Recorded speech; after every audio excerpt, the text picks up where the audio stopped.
Hello everyone, welcome back to an all-new Sermons in the Park. As always, I am your Reverend Jamie McCaskill. I want to take this time to thank each and every one of you for coming over here on YouTube and following and keeping up with us and not letting the fact that Facebook is acting up to stop you from hearing the word that I deliver here every Sunday.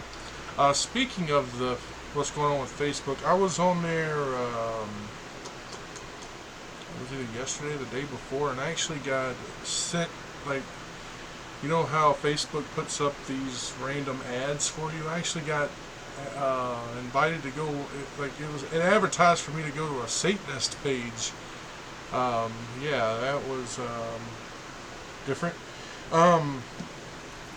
But yeah, thank you for following us over here, and I'm glad that so many of you are still coming over here and watching. I'd like to invite you, if you do catch these here on Facebook, please follow that link and actually subscribe. That way you're notified on YouTube when one goes up, because you never know when I might do those YouTube exclusive videos and things like that. So let's bow our heads now and thank our Heavenly Father for all the gifts that He's given us. Thank you, Father God, for everything You give us, from our breath, Lord, to our food, to our water, everything. Everything is because of You. You give us our families, our children, our grandchildren, for those who are old enough for those. That's all because of You. You give us these things, Father. You gave us Your Son Jesus all those years ago, who died on the cross that we may be forgiven and we may receive healing and a closer relationship and walk with You, God. That's all because of You. You're that wonderful and loving. You give us a love, Father, that we're not even worthy of, but You give it to us anyway. That is because of You. You give us these things. Father, man, us humans, we can't understand the depth of Your love, the power of Your love. We cannot understand it, but we need to know that You do give it to us. And that is because of You. There are many, Father, who reach out to me for healing. They reach out to me for prayers of healing. They reach out to me for prayers of anything and everything.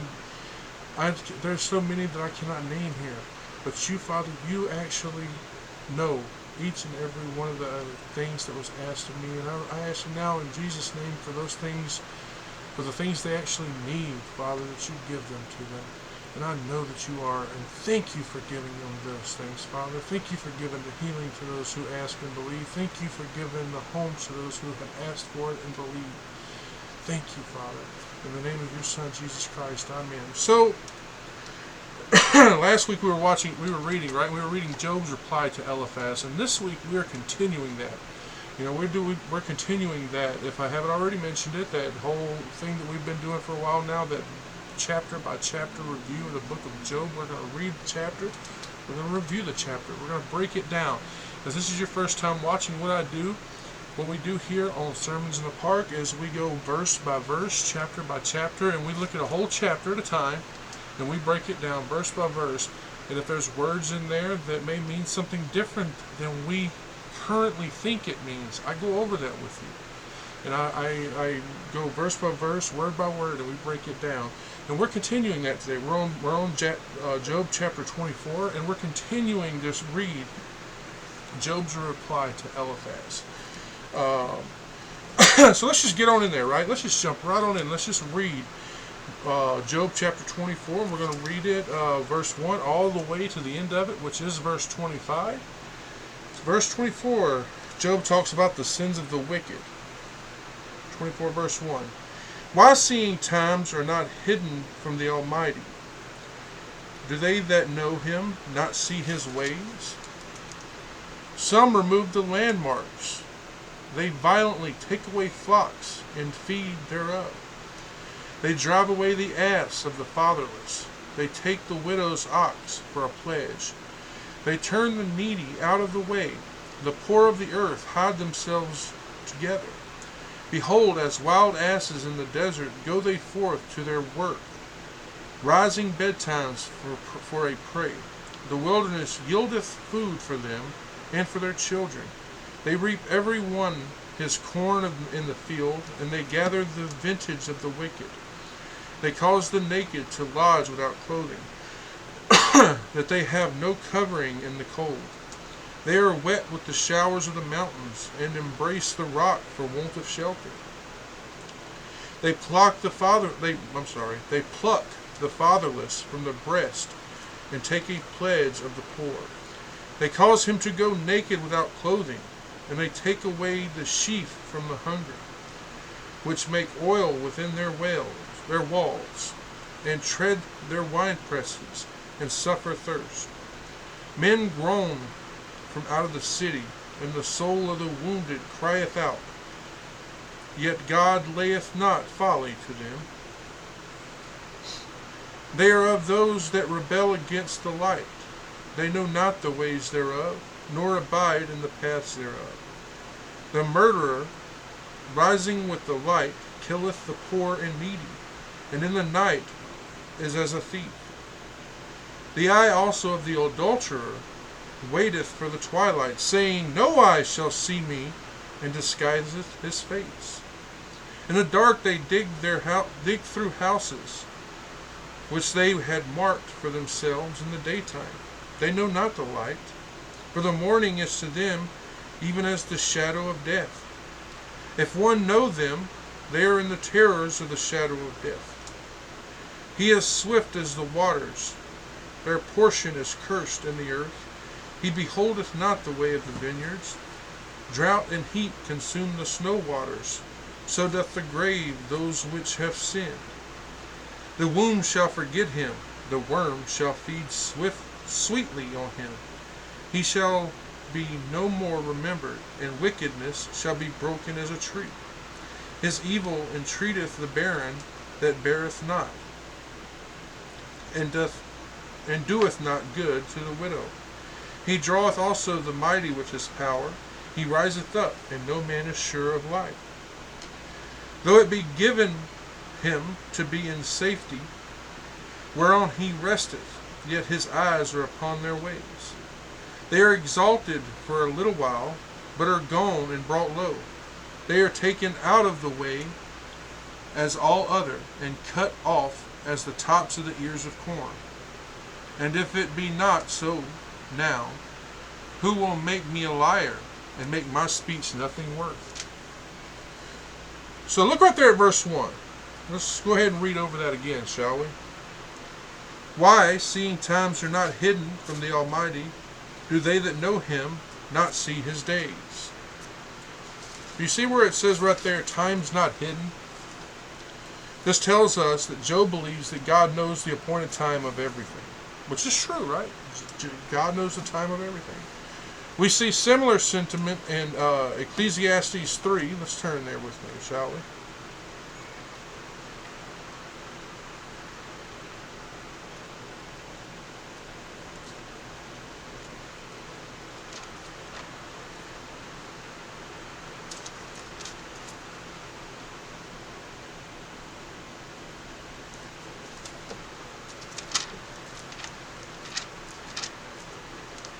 We're going to be looking at Ecclesiastes 3, verses 1 to 8.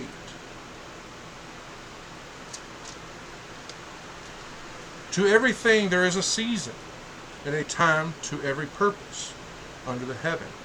A time to be born, and a time to die. A time to plant, and a time to pluck up. A time to kill, and a time to heal. A time to break down, and a time to build up. A time to weep, and a time to laugh. A time to mourn, and a time to dance. A time to cast away stones, and a time to gather them. A time to embrace, and a time to refrain from embracing. A time to get, and a time to lose. A time to keep, and a time to cast away. A time to rend, and a time to sow. A time to keep silent, and a time to speak. A time to love, a time to hate. A time of war, and a time of peace. So, everything has its time, and God knows that time, right? Here, though, Job is complaining that God doesn't tell us about those times. Job tells us here that if we knew God, we would see him in his works, which is true. I'm sure that you would agree with that. Especially if I was to say There are times when God reveals himself to us. Sometimes it's in the way that evil men are separated from godly men. Sometimes God will allow an evil man to continue doing his reckoning, right?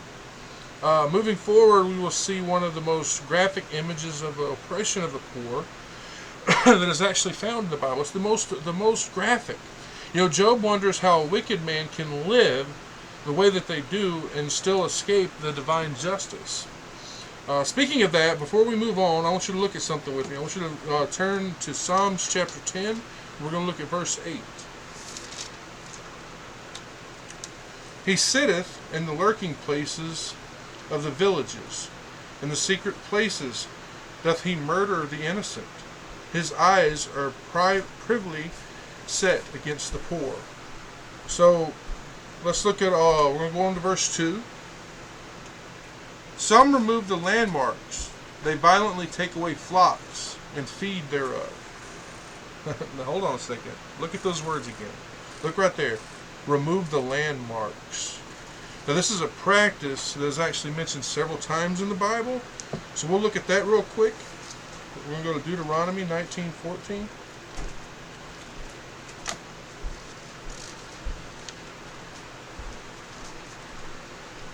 Deuteronomy 19:14 says, Thou shalt not remove thy neighbor's landmark, which they are old time have set in thine inheritance, which thou shalt inherit in the land that the Lord thy God has given thee to possess it.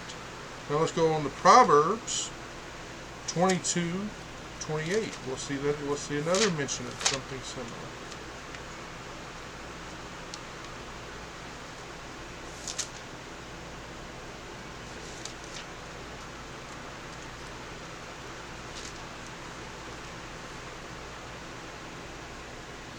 Remove not the ancient landmark which thy fathers have set. Now let's move on to chapter 23, verse 10. What does it say here? Remove not the old landmark, and enter not into the fields of the fatherless. So it says, some remove the landmarks, correct? A lot of crooked landowners would tear down things as a way to increase the value of the land, especially when that land belonged to widows. And remember, we've already discussed, taking advantage of widows and how that was treated as a high crime, especially in heaven. But think about the removal of landmarks. We see that a lot today, don't we? And the Bible's telling you don't do that. So let's go on to verse 3. They drive away the asses of the fatherless. They take the widow's ox for a pledge. Now, we see once again this whole theme of the fatherless and also the widow. And it's mentioned that they are considered helpless and they deserve pity and mercy. He's saying that they robbed people who had but one donkey. Then he says they take the widow's ox. So if they take the widow's ox, they're depriving her of the benefit of that ox, correct? That ox could do all kind of labor for her, and she would have to sustain herself. But it adds to it. It says, for a pledge.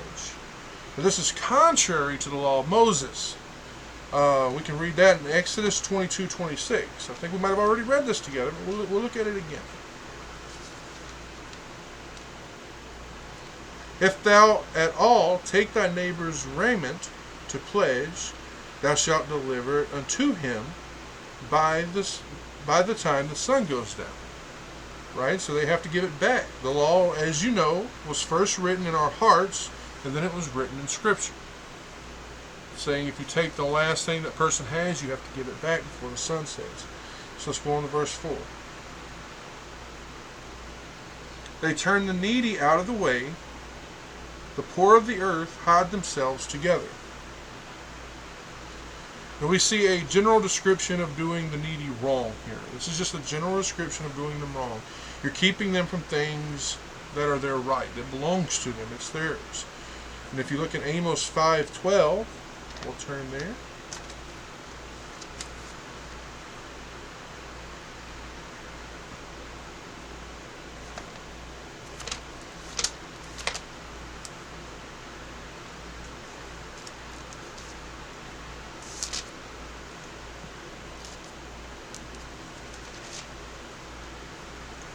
Let's read that one real quick. Amos 5:12. For I know your manifold transgressions and your mighty sins.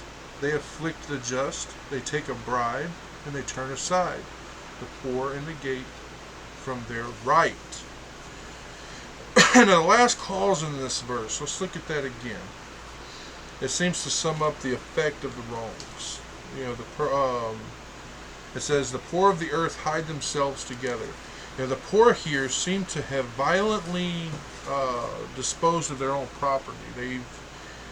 Or maybe it was stripped from them, I don't know. Through some means that was a little less than violent. And they're doing it for a pledge, as we saw in the last verse, correct? They are deprived of their fields, and they are forced to hide themselves away from people, that they used to live with and respect. They're running away and they're hiding from them. Now, this isn't them accusing Job again. This is actually Job speaking of the sins of an evil person. Now, to the human eye, it would appear that these people are getting away without being punished, but we need to remember that God is always watching, and He keeps record of every evil thing that you've done, every good thing you've done. God keeps a record of this. So let's move on to verse 5. Now behold, as wild asses in the desert go they forth to their work, rising betimes for a prey. The wilderness yieldeth food for them and for their children. Now, if you've been watching for a while, you will remember that I told you how the words that are italicized are actually added. That means that at the time that they were making the King James Version, they would italicize words. It was a way of letting you know that that word was actually added to help the verse make sense. Now here we see the verse start off with one of them. Look at that right there. As. Behold, as. That word right there, as, is actually italicized. So this verse should actually be interpreted as literally of a wild donkey. It should say, behold, wild asses in the desert. So instead of behold as wild asses in the desert, it's behold wild asses in the desert. The word here is actually, the word that was actually used is actually sephorno. And I'm sorry if I butchered that word. It's sephorno. And they belong in the wild. They're supposed to be there.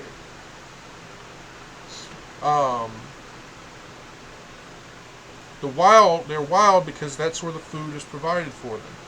So this may be a way of describing the place where the poor are hiding, and also the company that they're keeping. But also it could be a way of describing the wicked man as a wild ass because of their folly and their stupidity. Man being born like a wild ass is cult. And also it lists the rebellion against God and His laws. Now we could also maybe think that he's talking about wild Arabs in that area, that would have lived near Job. The descendants of Ishmael, who were called wild man in Genesis 16:13. Go flip over there and look real quick.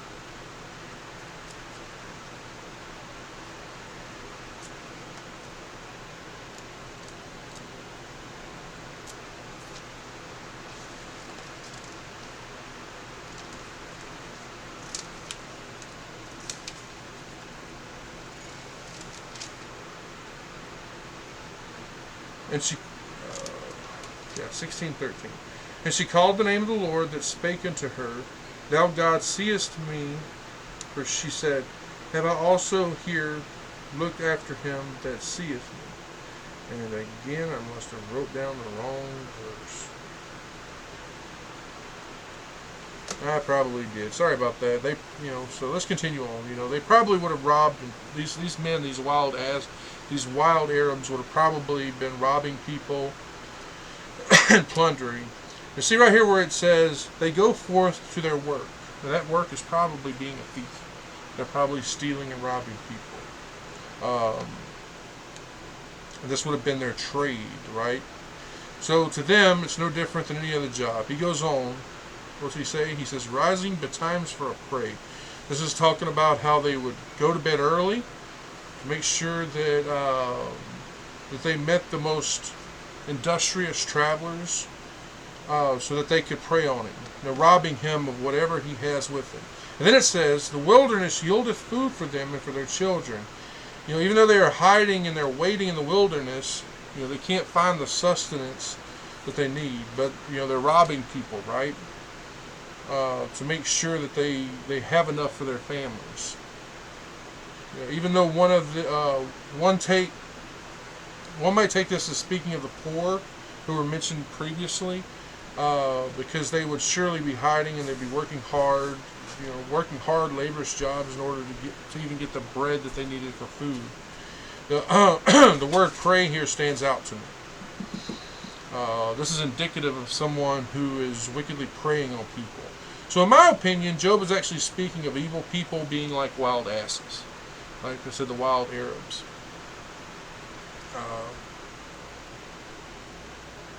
Wild asses are also notorious, right? They're notoriously hard to train. They're real difficult for somebody to get them and train. They would rather just run free. Evil people are like that. They do not want to give up their freedom. They want to be free to commit whatever sin it is they want to do. They're so of this world. They want to be free to commit these sins, and that is why I feel that this right here is speaking of wicked men who have become bands of robbers, and they live in the desert so that they can catch the helpless traveler. They plunder the money and the goods from the people, and sometimes they even kill these people. Let's just go on to verse 6. They reap every one his corn in the field, and they gather the vintage of the wicked. And one thing I want to point out, I've actually heard some people who want to bash on the Bible talk about that word corn. Now, the word we use that word corn today for what was found here in the United States, found over here in the New World, and it's called maize. But corn actually means the grain of the land. So when you see the word corn in the Bible, it's speaking of the grain of the land.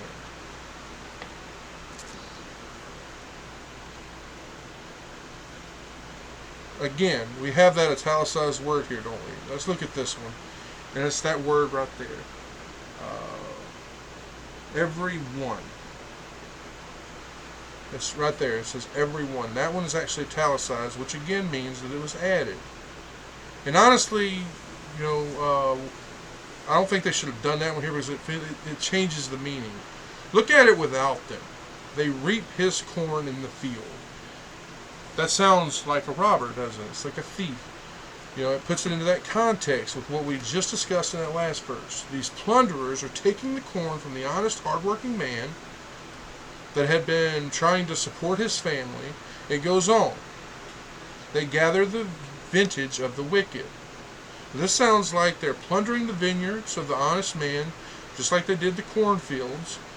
And it tells us that these robbers didn't just stay in the wilderness, did they? No, they would sometimes venture close to a home of a person and rob that person's cornfields. They would also steal their grapes off the vine. These men have no thought of other people's property at all. Let's go on to verse 7. They cause the naked to lodge without clothing, and they have no covering in the cold.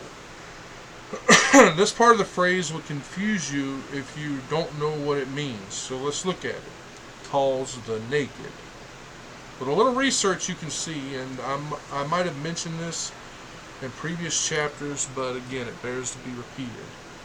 During Job's day, it was not uncommon for someone to give you their outer garment. And they would do it as a pledge when they owed you. But in the Old Testament law, that would forbid you from keeping that garment at night, because it got cold at night and that person would get sick and possibly die. So Job is saying right here that these wicked men would take that outer garment and leave that person without cover for themselves. They just didn't care if that person had to face the cold night naked. There are some sources that actually say they slept naked themselves. I'm talking about these wild Arabs. So let's look at verse 8. They are wet with the showers of the mountains and embrace the rock for want of a shelter. Job is saying that these people, these poor people, I should say, They've been stripped naked. They've been forced away from their home. And he goes on with the showers of the mountains. The showers here are the rain, of course. During a storm, it would run down the rocks of the mountains and into the caves and holes where they had fled looking for shelter. And he says that they embrace the rock, meaning that they are glad they found this cavern where they can get some sort of protection from injuries that would get, that they would get because of the storm, and also a place that they could hide from their oppressors. These marauders possibly bathed in the mountain streams, and of course they probably had no place to take shelter except for nearby caves. Let's go on to verse 9. They pluck the fatherless from the breast, and they take pledge of the poor. We're seeing here that these wicked oppressors, look at the phrase here, they pluck the fatherless from the breast. This would mean they either did it out of cruelty, meaning they did not even spare infants, or they would do it out of covetousness, not allowing the mother to take time to breastfeed her baby. Then it goes on, and take a pledge of the poor, meaning the last bundle of grain that they had. They had earned this with the sweat of their brow so that they could eat. This is saying that these men are loan sharks. They're taking the babies that are nursing to pay for a debt. They're taking no pity on anyone at all. They're taking anything they can from the poor before loaning any. They're taking it as a pledge before they even loan anything. And this is strictly forbidden by God's laws. These marauders, they don't care, do they? No. So we're going on to verse 10. They cause him to go naked without clothing, and they take away the sheath from the hungry. We see the poor spoken of again here. Look here what it says. They are caused to go naked without clothing. This means, like I said, they are left with nothing, or maybe next to nothing, to cover themselves. They should be going to work to earn their living. But no, they can't, because they don't even have clothes to wear. It goes on.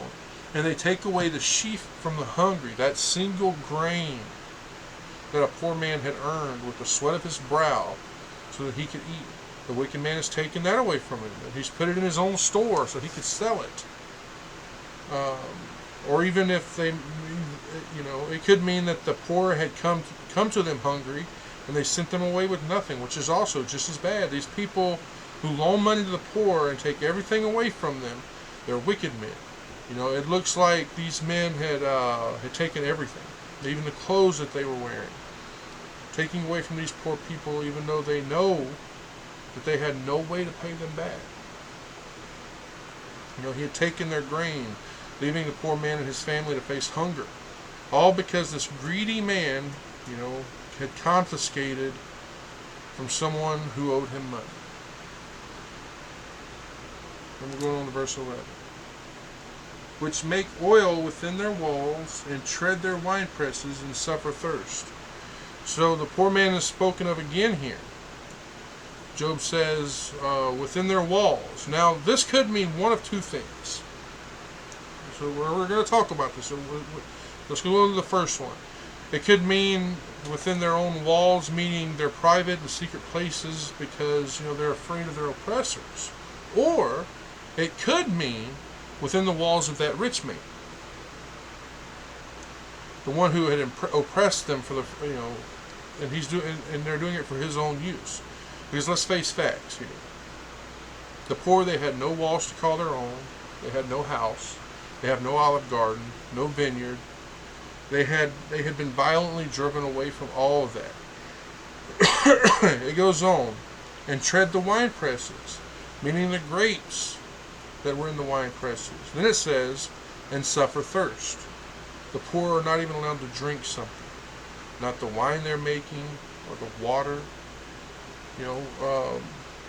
Think about that. This wicked man has taken everything that he can from these poor people. He's taken their homes, he's taken their farms, he's taken everything away from them. And here he is making them work in the very fields that he'd taken. These people had grown these grapes. They made the wine for themselves. Now here this wicked man is making them, he's taking the vineyard from them, everything they own, he's making them work for him. Verse 12. Men groan from out of the city, and the soul of the wounded crieth out, yet God layeth not folly on them. Look right there. Yet God layeth no folly on them. That's a heck of an accusation. Our courts here on earth, they tend to prosecute offenders for their crimes. And here's Job, and what is he saying? If human courts punish a wicked man, why doesn't God? Simple question. Bear in mind that the oppressions that Job's mentioned here are not, they're not isolated to the countryside. There are people in the city who are also being oppressed by these same people that Job's talking about here. You know, in Job's eyes, it would appear that this type of treatment was going unnoticed by God. They may not be paying for their sins at the moment, but we can rest assured that God keeps record of all the wickedness that these oppressors have been giving, and they will be punished for them. Let's go on to verse 13.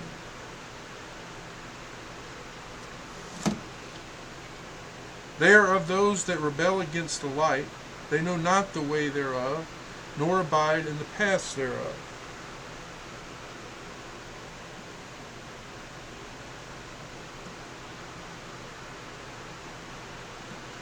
Sorry, but I messed my notes up.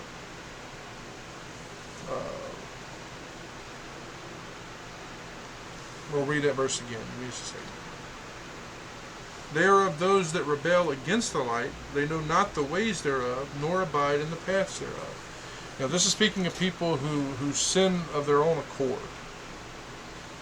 And they do it in the light. They do it stubbornly, even though they know it's wrong. Job says, they know not the ways thereof. That means they know not the way of the light, or the ways that are agreeable with the light. They do not approve of the ways of the light. They love the ways. They don't even choose them.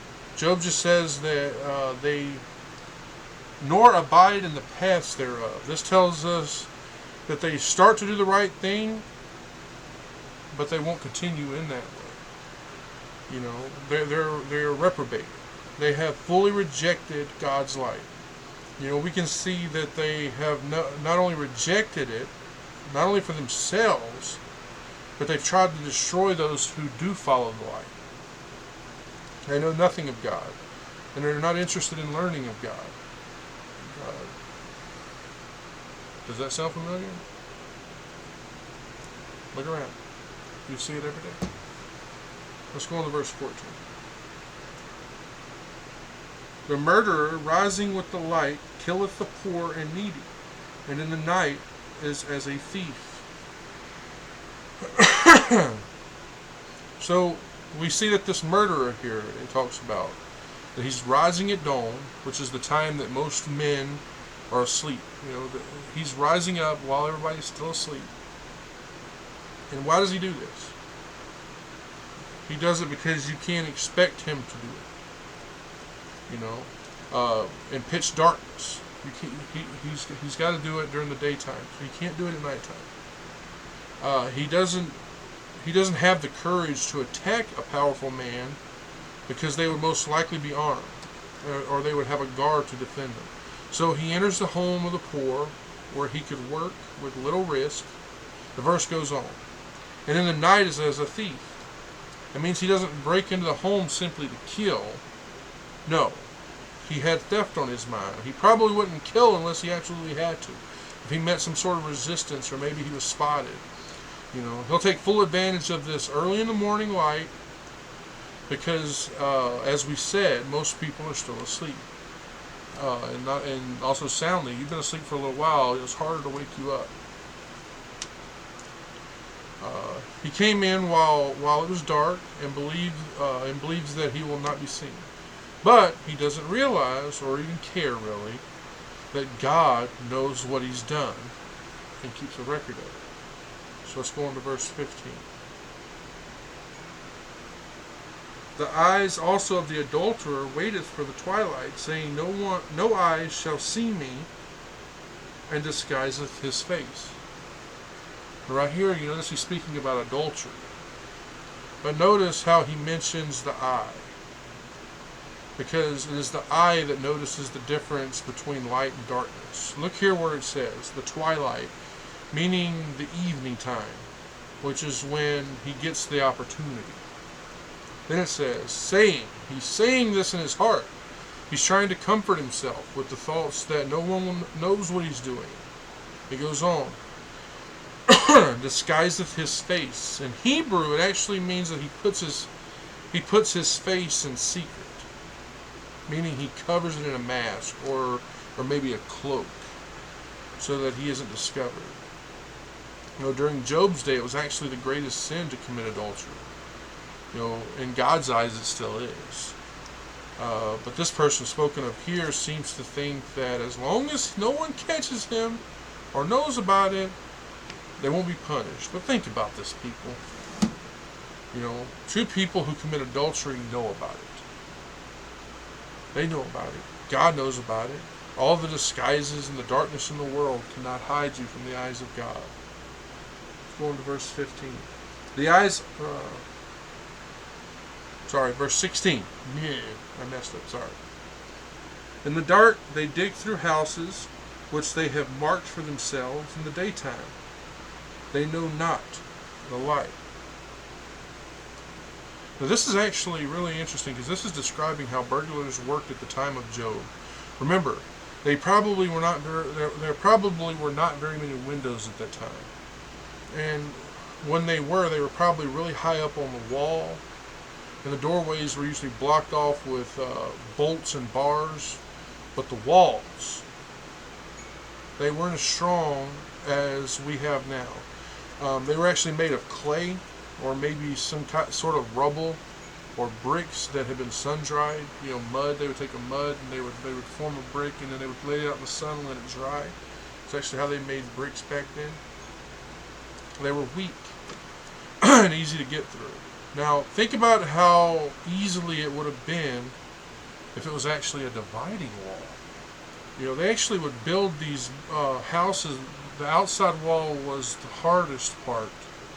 And a lot of times they would build, kind of like we do now where there's townhouses, where there were many different apartments, but it was only divided up on the inside by a dividing wall. And these were actually usually pretty thin.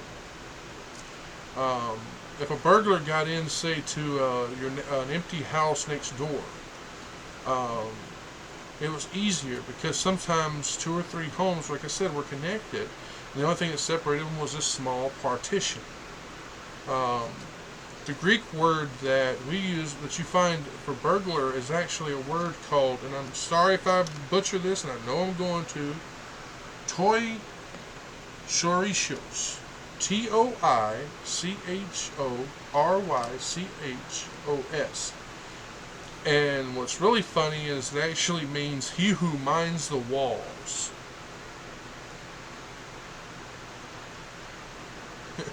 Look where it says right here, which they had marked for themselves in the daytime. No, I think what this is telling us here is that he had shut himself in during the day.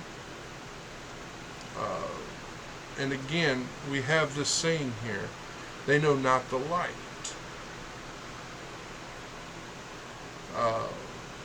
They're avoiding the light. They want nothing to do with it. It seems that through what we have read here anyway, the burglar would choose a house and would mark it. That way they could come back to that house. Even today, burglars drive around neighborhoods, don't they? And they look for signs that a house is actually empty or something so they can go and rob it. That's why so many people will set timer on lights. They'll make sure their newspaper isn't delivered in the mail as well. Some even will put up fake cameras or security signs. But just take today's burglar, just like today, burglars in Job's day would look for a weakness so they can take advantage of it. Verse 17. For the morning is to them even as the shadow of death.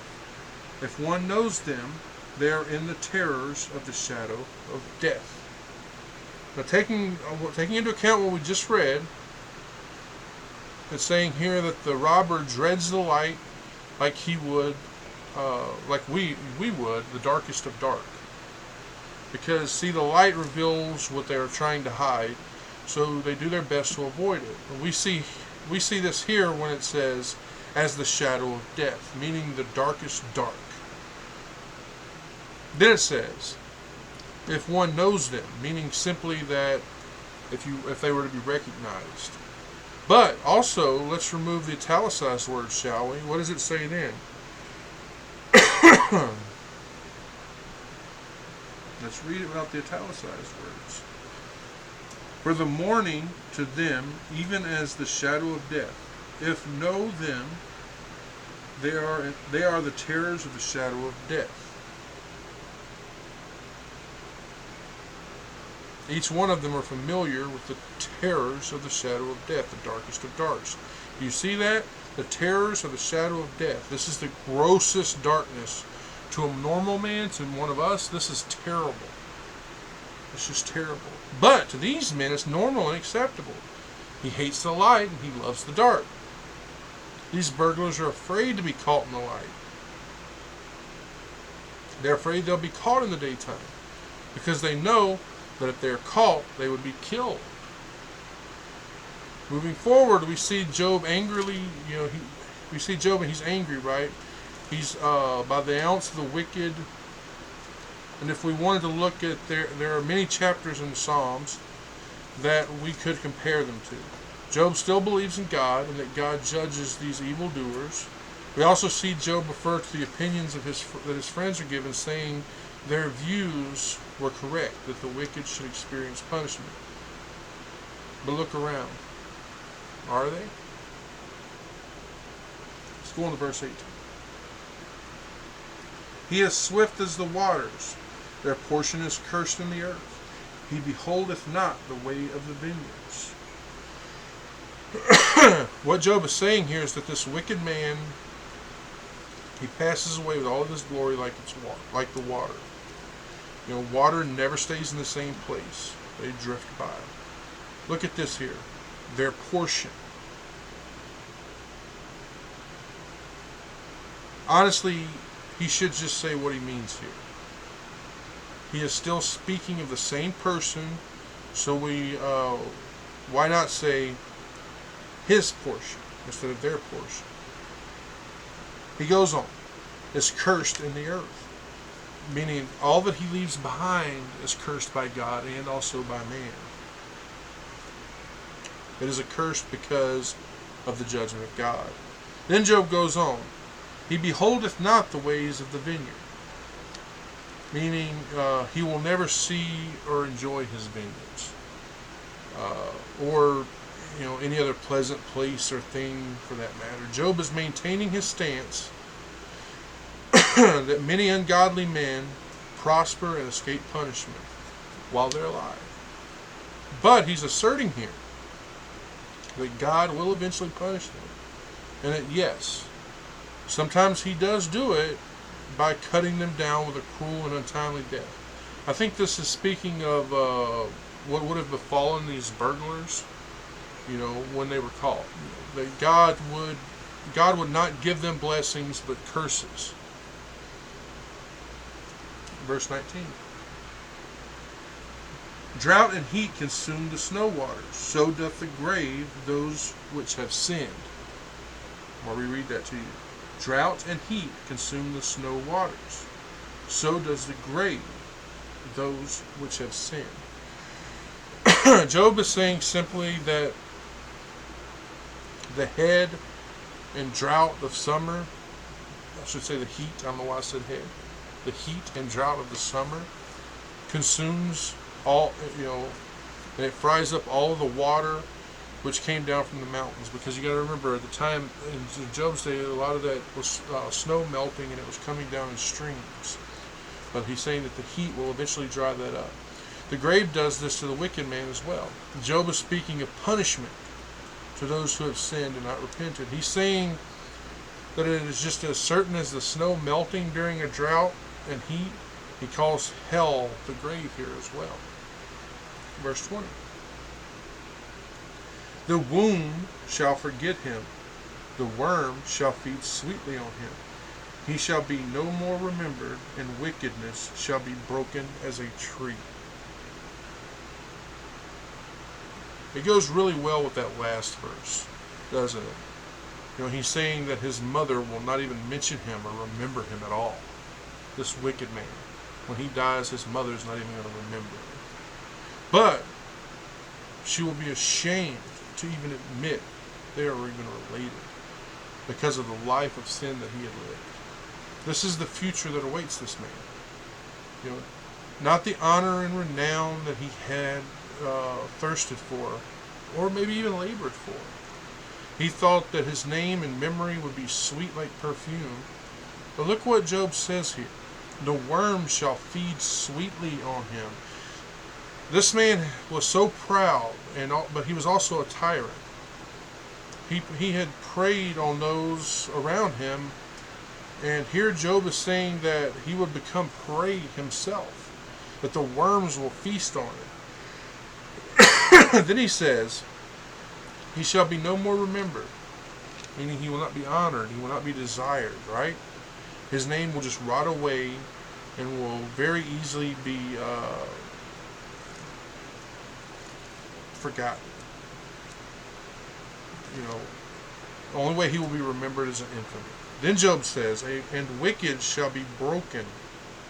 This is saying that the wicked man is going to be broken into pieces, violently broken. He's going to be destroyed. You know, he'll never recover. It says, as a tree. So he's broken like a tree, right? Now, once a tree is broken, it won't grow again. Just add all of this up. This is someone who is so evil that even his mother will forget him.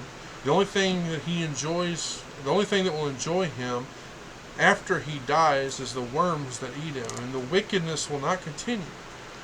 You know, they're broken off from life like a dead limb from a tree. Verse 21. He evil entreateth the barren that beareth not, and doth not good to the widow. This seems to be another class of impressors. This seems to be somebody completely different.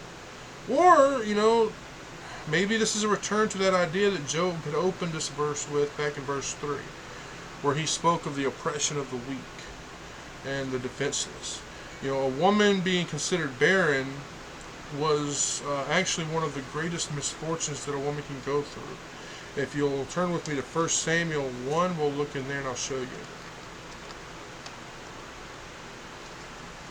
1 Samuel 1, we're going to look at verses 5 and 8. I'm sorry, not 5 and 8, 5 through 8. I don't know why I wrote that down like that. But unto Hannah he gave a worthy portion, for he loved Hannah. But the Lord had shut up her womb, and her adversary also provoked her sore, for to make her fret, because the Lord had shut up her womb. And as he did so year by year, when she went up to the house of the Lord, so she provoked her. Therefore she wept and did not eat. Then said Elkanah her husband to her, Hannah, why weepest thou? Why eatest thou not? Why is thy heart grieved? Am not I better to thee than 10 sons? We'll also look at chapter 3, verses 1 to 10.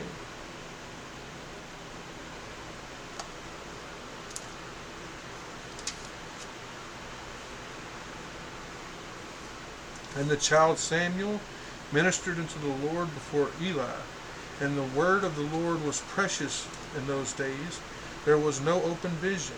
And it came to pass that time when Eli was laid down in his place, and his eyes began to wax dim, that he could not see.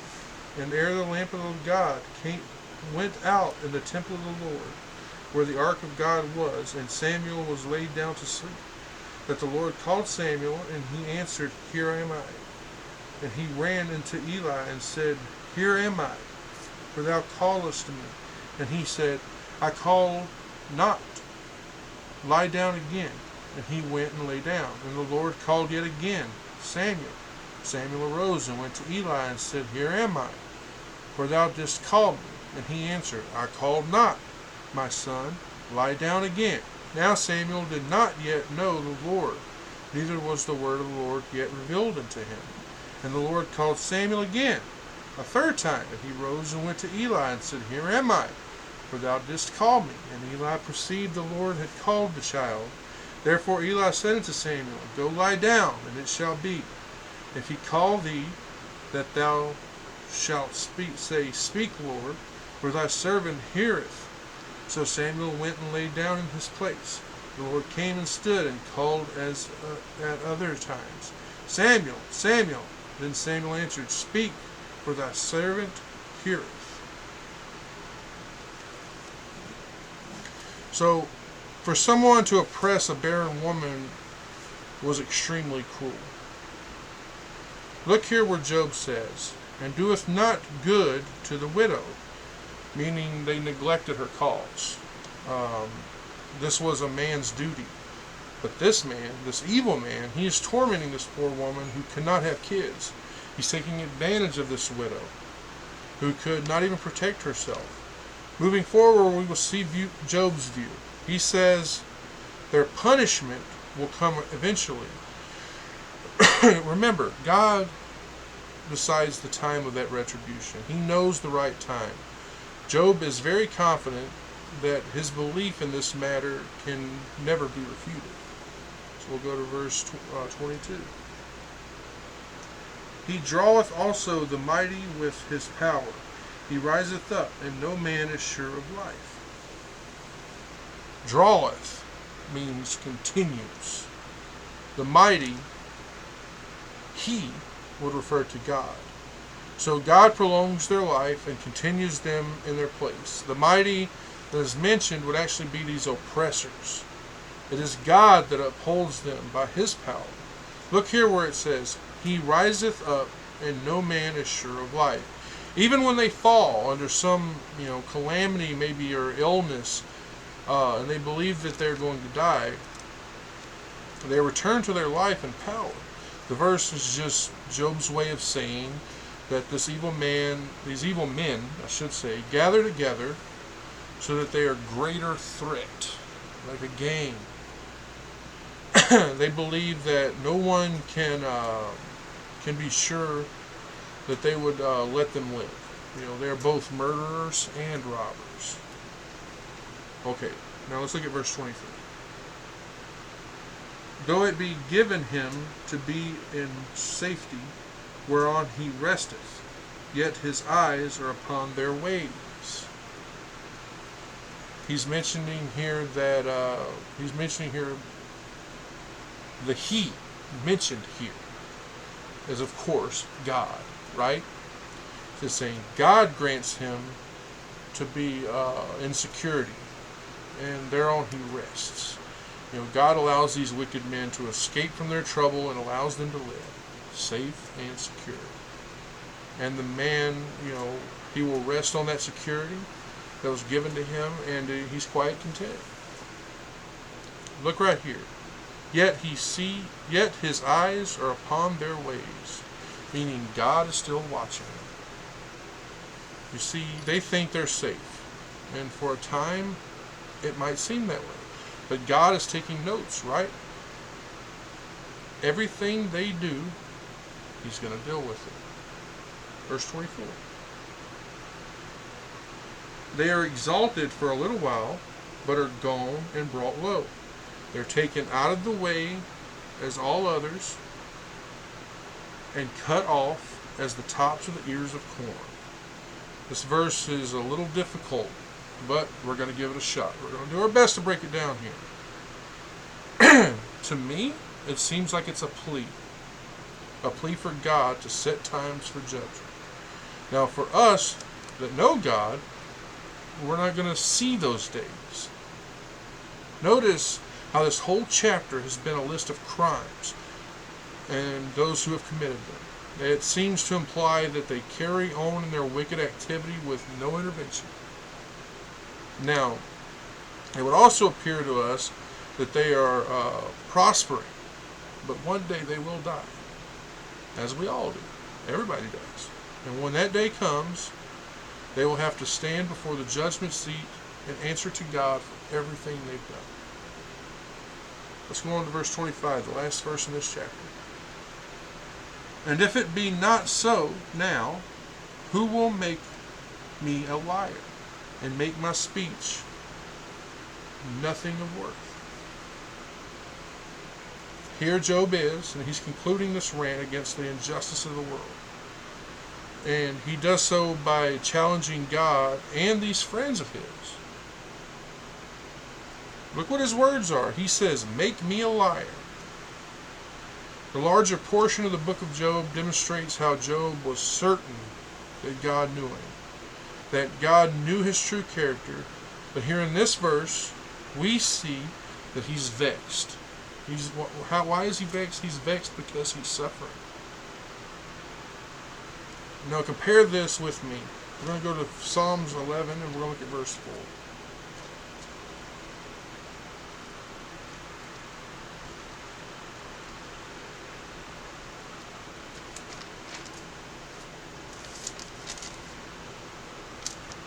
The Lord is in his holy temple. The Lord's throne is in heaven. His eyes behold, his eyelids try the children of men.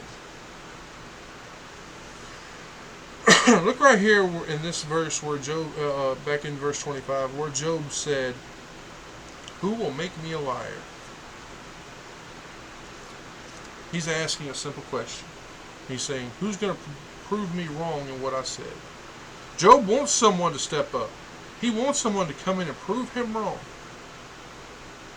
Is he? Is he wrong? So next week we're gonna go on. We're gonna be in verse 25. We're gonna see Bildad, and he talks about how God is holy. And also, I want to point out that next week, just be prepared. It's going to be a real short video because that chapter is only 6 verses long. So don't expect a long video like what I've been delivering here.